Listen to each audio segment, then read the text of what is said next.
आज की इस वीडियो में अपन क्वेश्चंस देखते हैं एक्सरसाइज 14.3 से रिलेटेड। तो देखिए क्वेश्चन नंबर 7। क्वेश्चन नंबर 7 में अपने पास क्या है, to solve the problems in against of A या फिर opposite of A, odds are 7:3।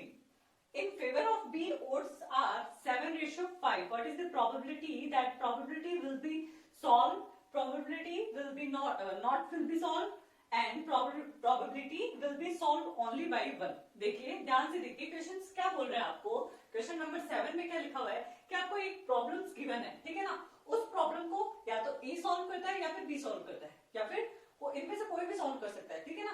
कोई दो पर्सन मान लो या फिर कोई दो कंडीशंस मान लो जो ए और बी है, ये इस प्रॉब्लम को सॉल्व करेंगे। तो ए के अगेंस्ट, ये देखिए ए के अपोजिट का मतलब है ए के अगेंस्ट में जो आपको ओड्स दिया हुआ है, ठीक है ना, जिसको हिंदी में अपन बोलते हैं संयोगानुपात, वो क्या है 4:3। और बी के फेवर में आपको जो ओड्स दिया हुआ है वो क्या है 7:5। अब आपको इस बात की प्रोबेबिलिटी फाइंड करनी है कि इन दोनों में से कोई भी प्रॉब्लम को सॉल्व करे, बस प्रॉब्लम सॉल्व होनी चाहिए, ठीक है ना। पहली तो ये कंडीशन ध्यान में रखिए। तो इसके लिए एक कंडीशन है जो फॉर्मूले के रूप में अपन इसको यूज में लेंगे, वो मैं आपको भी बताती हूँ। उसके बाद में सेकंड है कि इन दोनों में से या फिर दोनों मिलकर या इन दोनों में से कोई भी इस प्रॉब्लम को सॉल्व नहीं कर सकता है, या फिर थर्ड क्वेश्चन है कि इनमें से कोई भी एक जो है वो इस प्रॉब्लम को सॉल्व कर दिया। तो चलिए इस क्वेश्चन को सॉल्व करते हैं। तो सबसे पहले मैं देखिए फर्स्ट जो आपकी कंडीशन है उसमें एक प्रॉपर्टी यूज में आएगी, वो बताती हूँ। यदि आपके पास मान लीजिए A1, A2, A3, A4 similarly कुछ एन तक इस तरह के इवेंट है, ठीक है ना। ये आपके पास क्या है इवेंट, क्या है आपके पास इवेंट है, किसी एक्सपेरिमेंट के थ्रू आपको ये इवेंट गिवन है, ठीक है।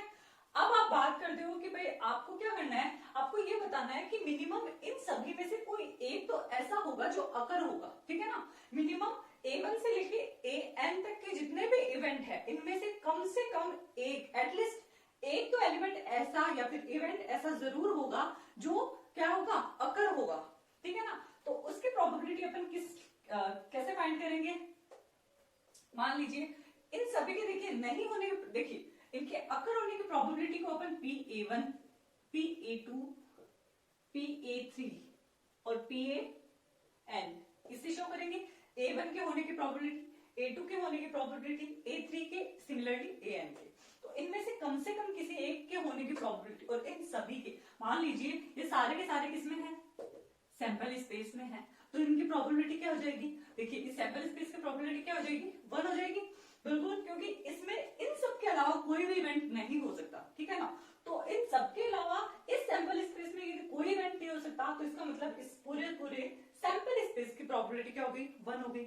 अब मैं कह रही हूँ कि इनमें से कोई एक तो अगर जरूर होगा, तो आप क्या कर सकते हो उस पूरे में से उनकी प्रोबेबिलिटी फाइंड कर दो, या फिर सॉरी उन सभी की प्रोबेबिलिटी सब्ट्रैक्ट कर दो जो अकर नहीं होंगे। जैसे कि 1 तो किसके इस पूरे सैंपल स्पेस की, इसमें से आपने क्या माइनस कर दिया PA1, PA2, इस तरह जो भी आपके एलिमेंट है जो अकर हो रहे हैं, ठीक है ना,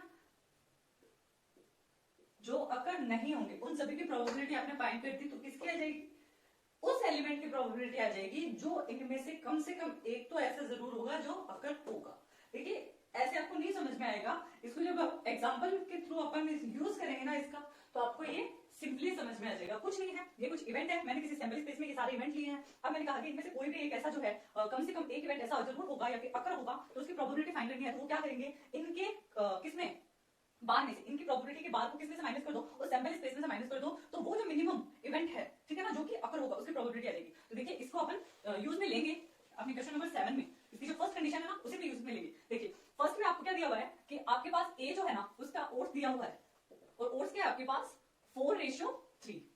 इस 4:3 से आप क्या निकाल सकते हो, देखिए इसको आप 4:3 ऐसे लिखो 4:3। इनको जब अपन ऐड करेंगे तो अपने पास क्या आएगा 7, ठीक है ना। इनको जब आप ऐड करोगे तो आपके पास क्या आएगा 7 आएगा, ठीक है। तो यहां से आप क्या निकाल सकते हो, ध्यान दीजिए, यहां से आप एक तो PA निकाल सकते हो और एक आप PA बार निकाल सकते हो, ठीक है। PA बार तो क्या होगा आपका 4/7। कैसे, देखिए जब भी अपन प्रोबेबिलिटी फाइंड करते हैं किसी इवेंट की तो क्या करते हैं उसके favourable outcomes divided by sample space में एलिमेंट, या फिर ये बोलो कि पूरा सैंपल स्पेस ही आएगा, ठीक है ना, डिवाइड में। तो फेवर में देखिए ए के अगेंस्ट कौन से हैं और ए के फेवर में कौन से हैं। तो यहाँ पे जो ओड्स दिया है तो ये जो 4 है ये तो क्या है ए के अगेंस्ट है, क्यों, क्योंकि पे देखिए ए के अगेंस्ट आपको क्या दिया हुआ है, रेशियो दिया हुआ है, तो जो आपके पास फर्स्ट है वो तो क्या होगा, उसके अगेंस्ट वाला, मतलब ये तो आ गया उसके ए बार के फेवर में, मतलब ए बार के फेवर में, और आपके पास टोटल एलिमेंट क्या है, ए इवेंट के लिए सैंपल स्पेस क्या बनेगा 7, तो यहाँ पे अपने पास आ गया favourable outcomes divided by sample space में एलिमेंट। सिमिलरली अब यहाँ से आप पी ए भी निकाल सकते हो, वो क्या होगा 3 डिवाइडेड बाय 7, या फिर आप क्या करो इसमें से पी ए बार को माइनस कर दो, तब भी आपका 3 डिवाइडेड बाय 7 आएगा, और यहाँ से डायरेक्ट भी आप लिख सकते हो, ठीक है ना।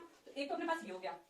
अब अपने पास क्या है, बी के अगेंस्ट सॉरी बी के फेवर में फोर्स दिया हुआ है, वो क्या है 7:5, इससे भी आप क्या निकाल सकते हो, पी बी निकाल सकते हो, पी बी बार निकाल सकते हो। अब देखिए पी बी की वैल्यू क्या होगी 7, इन दोनों को ऐड करोगे तो आपके पास क्या आएगा 12, ठीक है ना। तो ये तो हो गए उस बी इवेंट के लिए सैंपल स्पेस में एलिमेंट, ठीक है ना। जैसे कि यहाँ पे ए के लिए सैंपल स्पेस में एलिमेंट क्या हुए थे 7, सिमिलरली ये बी के लिए हो गए, ठीक है। तो यहाँ से अपन बी के फेवर में एलिमेंट निकाल सकते हैं, वो क्या होंगे 7। अब अपन इसकी प्रोबेबिलिटी निकाल सकते हैं, वो क्या होगी, प्रोबेबिलिटी ऑफ बी क्या होगी 7 डिवाइडेड बाय 12, कोई दिक्कत नहीं है। अब ये अपन को बी बार निकालना है, तो 1 में से माइनस कर दो, तो अपने पास क्या जाएगा, बी बार निकालिए क्या आएगा 5, क्योंकि ये बी क्या है, यहाँ पे जो 5 है वो क्या है बी बार के फेवर में या फिर बी के अगेंस्ट, ठीक है ना। तो 5 डिवाइडेड बाय 12, तो ये अपने पास वैल्यूज आ गई। अब अपने को क्या करना है, फर्स्ट क्वेश्चन में क्या करना है, प्रोबेबिलिटी विल बी सॉल्व, यदि ए और बी में से कोई भी इस प्रोबेबिलिटी को सॉल्व कर देता है तो वो अपन को निकालनी है। तो मान लिया अपन ने फर्स्ट को कोई ई एलिमेंट मान लिया, ई इवेंट कंसीडर किया, ठीक है ना, इसको मैंने ई इवेंट कंसीडर किया, तो यदि मैंने ई इवेंट कंसीडर किया है तो मैं इसकी प्रोबेबिलिटी फाइंड कर सकती हूँ, बिल्कुल कर सकती हूँ। कैसे, आप क्या करोगे 1 में से पी ए के बार और पी बी के बार को माइनस कर दो, पी ए का बार आपके पास है। देखिए अभी से पहले मैंने जो आपको स्टेटमेंट बताया था कि कम से कम एक जो है इवेंट तो अगर होगा ही होगा, मतलब ए और बी दोनों इस प्रॉब्लम को सॉल्व करने में लगे हैं, तो यदि ए नहीं करेगा तो बी कर देगा और बी नहीं करेगा तो ए कर देगा, लेकिन आपकी प्रॉब्लम सॉल्व होनी चाहिए। उनमें से कौन कर रहा है इससे कोई मतलब नहीं है, लेकिन अपनी प्रॉब्लम सॉल्व हो जानी चाहिए, ठीक है ना। तो बस यहाँ पे वही है, इस फॉर्मूले का यूज करेंगे, कम से कम ए और बी में से कोई एक इस प्रॉब्लम को सॉल्व करेगा, तो 1 minus P A bar dot P B bar. तो यहाँ पे देखिए पी ए बार की वैल्यू क्या है, ये रही 4 डिवाइडेड बाय 7 मल्टीप्लाई, यहाँ पे पी बी बार की वैल्यू आपके पास ये रही 5 डिवाइडेड बाय 12। अब आप इसको सॉल्व कर लो तो आपके पास आंसर आ जाएगा 1 minus 84 minus 20 divided by 84, value क्या आएगी आपके पास। इसको आप आगे सॉल्व कर सकते हो, तो पी ई की जो वैल्यू आएगी वो क्या आएगी, 2 से कैंसिल करो 4 से आ जाएगा ये 1,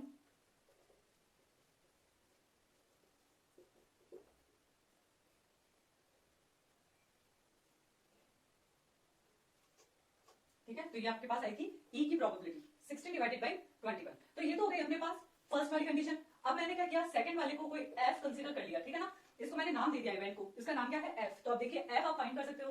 एफ ने पूछा क्या है, यदि आपके पास सोल्व की प्रोबेबिलिटी है तो आप सोल्व नहीं है की प्रोबेबिलिटी निकाल सकते हो। कैसे, 1 में से माइनस कर दो। देखिए जैसे मैंने कहा कि ए यदि आपका कोई इवेंट है और वो इवेंट होगा, ठीक है, तो उसकी प्रोबेबिलिटी को आप किससे डिनोट करते हो, ए से। अब मैंने कहा कि ए कोई आपका इवेंट है वो अगर नहीं होगा तो इसकी प्रोबेबिलिटी निकालने का सिंपल सा तरीका है, 1 में से पी ए को माइनस कर दो, यही तो है, ठीक है ना। तो आपके पास किसकी आ जाएगी, ए नहीं होने की प्रोबेबिलिटी आएगी या नहीं आएगी, बिल्कुल आ जाएगी। तो आपको क्या करना है, इस 60 डिवाइडेड बाय 21 को 1 में से माइनस करना है, तो आप किसकी निकाल सकते हो, प्रोबेबिलिटी ऑफ पी एफ। देखिए पी एफ जो है वो आपका क्या है, सेकंड वाला, ठीक है ना, सेकंड वाला इवेंट है। तो इसको फाइंड करने के लिए आपको क्या करना है, 1 में से पीई को माइनस कर दो। पीई क्या था, पहले वाला इवेंट, ठीक है ना। पीई की क्या है 16 डिवाइडेड बाय 21, तो आप निकाल सकते हो 21 minus 16 divided by 21, 5 divided by 21। तो ये अपने पास किसकी प्रोबेबिलिटी आ गई, इवेंट एफ की। अब अपने को क्या फाइंड करना है कि भाई इन दोनों में से कोई एक जो है वो इस प्रॉब्लम को सॉल्व कर सकता है। कौन कौन, ए और बी, ठीक है ना। तो या तो ए करेगा या फिर बी करेगा, कोई एक करेगा, दोनों नहीं करेंगे, ठीक है ना। तो इसको मैंने कंसीडर किया इवेंट सी, ठीक है। तो यहाँ पे देखिए या फिर कोई जी कंसीडर कर दो, ले लो, सीरीज के अकॉर्डिंग चलते हो तो जी आ जाएगा अपने पास। तो जी की प्रोबेबिलिटी फाइंड करने के लिए आप क्या करोगे, सिंपल सा काम करना है आपको। देखिए इसको इस तरीके से लिख सकते हैं कि यदि ए ने सॉल्व नहीं किया और बी ने सॉल्व कर दिया, ठीक है, या फिर प्रोबेबिलिटी ऑफ ए ने उसको सॉल्व कर दिया लेकिन बी ने उसको सॉल्व नहीं किया, लिख सकते हो। इसको क्या लिख सकते हो, इसको आप लिख सकते हो P A bar dot P B, sorry यहाँ पे इंटरसेक्शन आएगा ना, ये तो सही है, यहाँ पे इंटरसेक्शन आएगा। इंटरसेक्शन मतलब ए बार का मतलब है ए ने नहीं किया और बी ने कर दिया, या फिर और का मतलब होता है या, ठीक है ना, जिसको अपन प्लस में डिनोट करते हैं प्रोबेबिलिटी में। तो इसके आगे क्या गया, प्रोबेबिलिटी ऑफ ए ने तो कर दिया और बी ने इसको नहीं किया। तो देखिए इंटरसेक्शन आपका हमेशा किसमें चेंज हो जाता है, मल्टीप्लाई में। तो ये आ गया अपने पास डॉट और ये प्लस है, probability of P A dot probability of P B bar. तो यहां से देखिए सबकी वैल्यू है अपने पास 3 divided by 7, sorry P A bar की वैल्यू है 4 divided by 7 multiply P B क्या है आपके पास 7 डिवाइडेड बाई 12, ठीक है, प्लस में पी ए, ये ना 3 डिवाइडेड बाई 7 मल्टीप्लाई बाय, यहाँ पर देखिए पी बी बार क्या है आपके पास 5 डिवाइडेड बाई 12, सॉल्व कीजिए इसको, 7 से 7 कैंसिल आउट, ठीक है ना। यहाँ पे आपके पास क्या आएगा 3, यहाँ पे देखिए 4, तो इसको सॉल्व करेंगे तो अपने पास क्या आएगा, देखिए यहाँ से अपने पास आएगा 1 divided by 3, 1 divided by 3 plus यहाँ पे अपने पास क्या आएगा 5 डिवाइडेड बाई 28, इनका एलसीएम लेंगे तो क्या आएगा 84, 28 plus 3 divided by 5 is equals to 28 plus ये आपके पास क्या आएगा 15 डिवाइडेड बाई 84, तो इसका आंसर क्या आएगा, इनको ऐड करो 3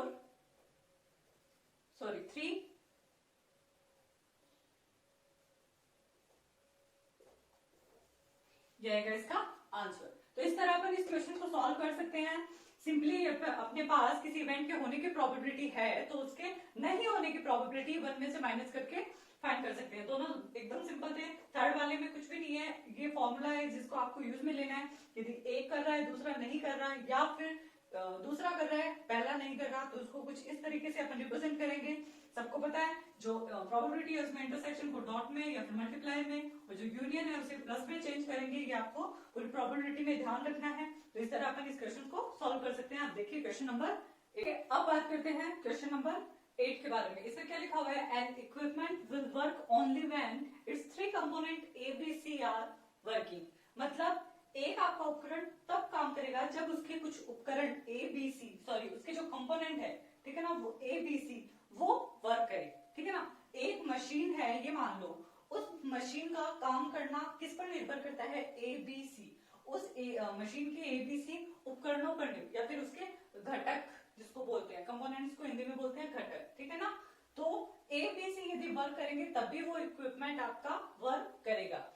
अब देखिए यहाँ पे क्या लिखा हुआ है, अपने पास गिवन क्या है, probability that A will not work, ठीक है ना। मतलब ए वर्क नहीं करता, इसकी प्रोबेबिलिटी ये रही अपने पास।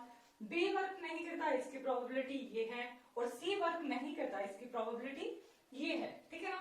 तो सबसे पहले तो अपने पास देखिए गिवन क्या है, ध्यान दीजिए, पी ए बार गिवन अपने पास क्या है 0.15। तो इससे अपन क्या फाइंड कर सकते हैं, पी ए क्या होगा 1 माइनस 0.15 इज इक्वल टू 0.85, ठीक है।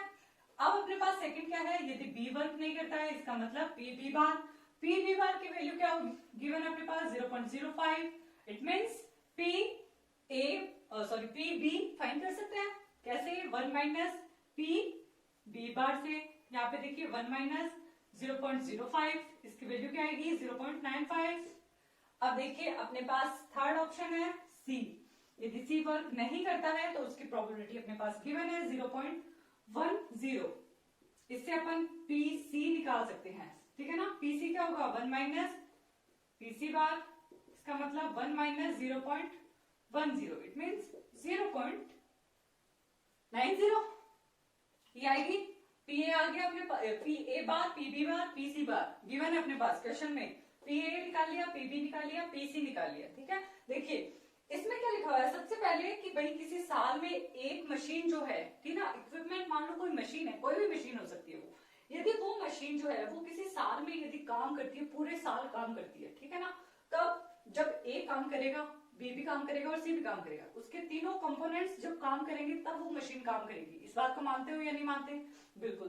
क्यों, तो यहाँ पे ए बार दिया हुआ है, मतलब जब ए बी सी तीनों काम नहीं करेंगे, लेकिन इक्विपमेंट को तो काम करवाना ही है एक साल के लिए, तो उसके लिए अपन ए का भी काम करना जरूरी है, मतलब पी ए निकालना जरूरी है, पी बी का भी बी का काम करना जरूरी है, मतलब पी बी निकालना जरूरी है, सी का भी काम करना जरूरी है, मतलब पी सी निकालना जरूरी है। लास्ट में प्रोबेबिलिटी किसकी निकालनी है, कि साल का अंत होने से पहले पहले, ठीक है, पूरे जो आपका ईयर है उसके एंडिंग से पहले पहले जो आपके कंपोनेंट्स हैं या फिर जो आपका इक्विपमेंट है वो काम नहीं करता या फिर वो खराब हो जाता है, तो इसका जिम्मेदार कौन है, ये तीनों घटक, ठीक है ना। तो आप क्या करोगे, सबसे पहले P A P B P C निकाल लिया आपने, तो इनका क्या करो 1 माइनस। ध्यान दीजिए प्रोबेबिलिटी किस बात की फाइंड करनी है, कि इनमें से आपको किसी एक के, इनमें से किसी एक का यदि खराब हो जाना, किसी भी एक का खराब हो जाना इस उपकरण के नहीं चलने का जिम्मेदार होगा। ध्यान दीजिए, दोबारा ध्यान दीजिए इस पे। ये तो अपने पास अपन ने निकाला है ए बी सी के चलने की प्रोबेबिलिटी, मतलब उसके काम करने की प्रोबेबिलिटी। अब ये बोल रहा है कि साल पूरा होने से पहले पहले ये इन उपकरणों में से कोई भी एक खराब हो जाता है। इसका मतलब कोई भी एक खराब कब होगा? 1 minus P A, P B और पी सी। बिल्कुल, मैंने आपको पहले ही बताया था कि किसी इवेंट में से यदि किसी एक इवेंट के अकर होने की प्रोबेबिलिटी निकालनी है आपको, ठीक है, तो आप क्या करो, उसको 1 में से माइनस कर दो, या फिर उसके नहीं होने की प्रोबेबिलिटी गिवन और नहीं होने की निकालनी है तो भी आप क्या करो, 1 में से माइनस कर दो। ठीक है, तो यहाँ पर देखिए मैंने क्या किया है कि यदि आपका P A, P B, P C इनमें से कोई भी एक जो है वो खराब हो जाए, उसकी प्रोबेबिलिटी निकालेंगे ना, क्योंकि कोई भी एक खराब हो गया तो आपका इक्विपमेंट काम नहीं करेगा। तो इनमें से यदि अपन इसकी प्रोबेबिलिटी निकालेंगे तो क्या आएगी? 1 माइनस सबसे पहले 0.85 मल्टीप्लाई 0.95 मल्टीप्लाई 0.90। इसका डायरेक्ट आंसर लिख दूं मैं 0.72675 इज इक्वल्स टू, इसका आंसर आएगा 0.27325। ठीक है, तो इसको आप सॉल्व करके ये आंसर निकाल सकते हैं। तो इस तरह से क्वेश्चन अपना कंप्लीट होगा। अब देखिए क्वेश्चन नंबर 9। क्वेश्चन नंबर 9 में आपके पास क्या? अब देखिए क्वेश्चन नंबर 9। क्वेश्चन नंबर 9 में अपने को क्या पूछा है? From a deck of cards 2 cards are randomly drawn. ठीक है ना, 1 by 1। इसका मतलब है कि दो दो करके आपको दो बार इसमें से कार्ड को क्या करना है? निकालना है। आगे देखिए, if card once drawn is not replaced then, मतलब जो कार्ड आपने निकाले हैं उसको आपको वापस इस बॉक्स में या फिर डेक ऑफ कार्ड्स में वापस रिप्लेस नहीं करने हैं। To get two ace card in first attempt, मतलब फर्स्ट टाइम जब आपने कार्ड्स को निकाला है तो वो क्या होना चाहिए? एस कार्ड होना चाहिए, मतलब इक्का होना चाहिए। सेकेंड टाइम जब आपने कार्ड को निकाला तो वो कार्ड क्या होना चाहिए? किंग होना चाहिए। तो इस बात की आपको प्रोबेबिलिटी फाइंड करनी है। तो सबसे पहले देखिए आपको पता होना चाहिए कि किसी भी डेक ऑफ कार्ड में या फिर पैक ऑफ कार्ड में जो आपके पास कार्ड्स होते हैं वो टोटल क्या होते हैं? 52 कार्ड्स। अब सबसे पहले किसका फॉर्मेशन करना है? सैंपल स्पेस का। नीचे यदि आपको सैंपल स्पेस का फॉर्मेशन करना है तो आपको यहाँ पर ये पता है कि भाई दो तो कौन से कार्ड होने चाहिए? 2 बार कार्ड निकालने हैं, मतलब 2 बार कार्ड को अपन को उस डेक ऑफ कार्ड में से निकालने हैं। दोनों में नहीं, दो कार्ड निकालने हैं। ठीक है ना। फर्स्ट टाइम जो आपका कार्ड आना चाहिए वो तो एस कार्ड आना चाहिए। सेकंड टाइम जब आपका कार्ड आना चाहिए तो वो क्या आना चाहिए? किंग होना चाहिए। तो इसका मतलब दो करके आपने टोटल कितने कार्ड निकाल लिए? 4 कार्ड निकाल लिए। तो सैंपल स्पेस पे तो आपने क्या किया? 52 में से 4 कार्ड तो निकाल लिए, वो चाहे आपने 2 बार करके निकाले हो, कैसे भी निकाले हो। इसका मतलब है सैंपल स्पेस में से तो आपने 4 कार्ड निकाल लिए। ठीक है, तो ये तो हो गए आपके पास सैंपल स्पेस के एलिमेंट। अब अपन बात कर रहे हैं किसकी? फेवर आउटकम्स की, मतलब इनके फेवर में कौन से एलिमेंट होंगे। तो देखिए यदि फर्स्ट अटेम्प्ट में, ठीक है ना, मैंने कोई इवेंट ई लिया जिसमें मैंने कहा कि भाई फर्स्ट अटेम्प्ट में जो आपका कार्ड आया, ठीक है ना, फर्स्ट अटेम्प्ट मतलब फर्स्ट अटेम्प्ट पे जो आपको कार्ड मिला वो क्या मिलना चाहिए? एश कार्ड। एश कार्ड कितने होते हैं? 4 होते हैं। इसका मतलब 4 में से आपको 2 सेलेक्ट करना है। 4 में से आपको क्या सेलेक्ट करना है? 2 सेलेक्ट करना है। तो ये तो किसमें हो गए? ई में नंबर ऑफ एलिमेंट किसके फेवर में? ई के फेवर में आपको मिल गए। अब अपन ने एफ जो लिया है वो क्या लिया है कि भाई एफ जो है वो अपने सेकंड अटेम्प्ट में कौन से कार्ड हो सकते हैं? ठीक है ना, सेकंड अटेम्प्ट। सेकंड अटेम्प्ट में आपके पास जो कार्ड होने चाहिए वो क्या होने चाहिए? किंग होना चाहिए। तो किंग भी कितने होते हैं? 4। इसमें से भी आपके पास 2 कार्ड होना चाहिए, तो इसमें भी एलिमेंट कितने हो जाएंगे? 4c2। ठीक है, अब अपन को इनकी प्रोबेबिलिटी फाइंड करनी है। किसकी? कि भाई फर्स्ट अटेम्प्ट का जो कार्ड है वो तो क्या होना चाहिए? एश कार्ड होना चाहिए, और सेकंड अटेम्प्ट वाला जो कार्ड है वो क्या होना चाहिए? किंग होना चाहिए। तो इसकी प्रोबेबिलिटी मान लो, इस पूरे को अपन ने क्या मान लिया? कोई इवेंट मान लिया जी, जिसकी प्रोबेबिलिटी जो है वो अपन फाइंड करेंगे तो किसके इक्वल आएगी? पहले तो फेवरेबल आउटकम्स। फेवरेबल आउटकम कौन से हैं? कि फर्स्ट अटेम्प्ट, ठीक है ना, फेवरेबल आउटकम कौन से आपका?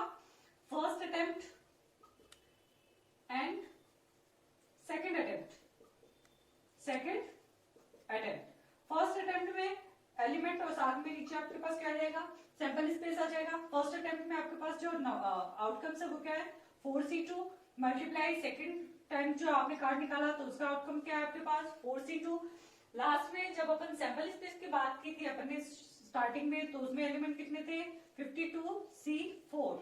ठीक है, कॉम्बिनेशन यूज हो गया। किसी भी आपको सेट में से किसी भी ऑब्जेक्ट को सेलेक्ट करने के जो तरीके होते हैं उसको अपन किससे रिप्रेजेंट करते हैं, कॉम्बिनेशन से। ठीक है, तो इसके लिए आपको पता है कि कॉम्बिनेशन परम्यूटेशन आपको आना चाहिए। तो ये हो गया आपके पास क्वेश्चन, तो इसको आप सॉल्व कर सकते हो। ठीक है, फॉर्मूला कौन सा लगाओगे, NCR is equals two factorial n divided by factorial n minus r into factorial r। इससे आप इसको सॉल्व कर सकते हो। ठीक है, आपके पास क्वेश्चन नंबर 9। नेक्स्ट वीडियो में अपन बात करते हैं रिमेनिंग बचे हुए जो क्वेश्चन हैं उन पे बात करेंगे। ठीक है, तो आज के लिए अपने लिए काफी है ये। Thank you so much. यदि वीडियो अच्छा लगा हो तो इसे लाइक कीजिए, शेयर कीजिए और सब्सक्राइब